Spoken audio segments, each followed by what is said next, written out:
এখন আমাদের অন্তরের দিলের অন্তরের অন্তঃস্থল থেকে আমরা এখন দোয়া করব। এই দুষ্টু ছেলেরা দোয়া করব। বদদোয়া কেন বলো? দুষ্টু ছেলেরা দোয়া করব। আমি বলি আমিন। আপা এই সবাই হাত তোল, এই হাত তোল।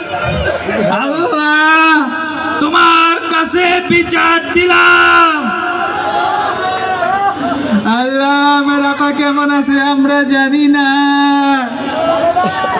আল্লাহ আমার আপা কই আছে জানি না। ও আল্লাহ সে যেখানেই আছে আল্লাহ তার সেখানে রাইখা দাও। এই কেউ আমিন বলে না কে রে? এই আমিন শোনা যায় না কেন রে? এই আল্লাহ ও যেখানে আছে সেখানে তারে ভালো রেখে দাও। হে আল্লাহ শুনেছি আমাদেরকে না বলে সে শ্বশুর বাড়ি চলে গিয়েছে।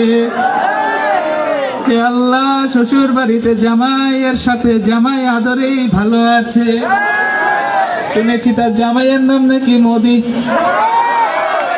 আমার জানাটা কি ঠিক আছে কিনা?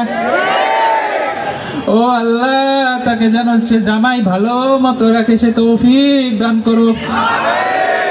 তুই যেন আদর করে আর যেন চলে না আসতে পারে।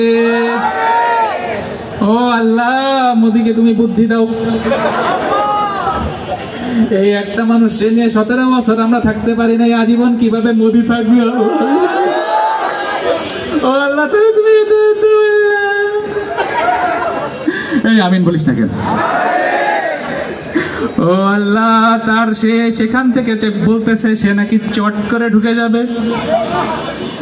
আল্লাহ তুমি ওরে চট করে আর ঢুকতে দিও না। আল্লাহ ওরে তুমি আস্ত করে ধইরা একটা থাপ্পড় দাও। আল্লাহ ওরে তুমি বাড়ি দাও। আল্লাহ ওরে তুমি মাইট দাও। আল্লাহ তোমার আযাব ওর উপরে অতর্কিত হামলা করো।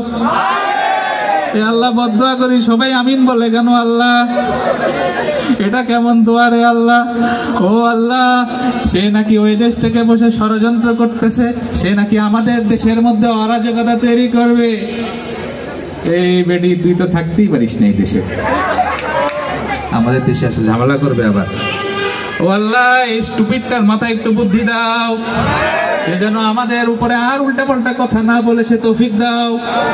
আর আল্লাহ যদি একবার উল্টা পাল্টা কথা বলে, তার বাড়ি ধানমন্ডিতে যেটা ছিল ওটা তো গেছে, নেক্সটে তো টুঙ্গি পাড়া আছে। ও আল্লাহ তার কথা শুনে আরো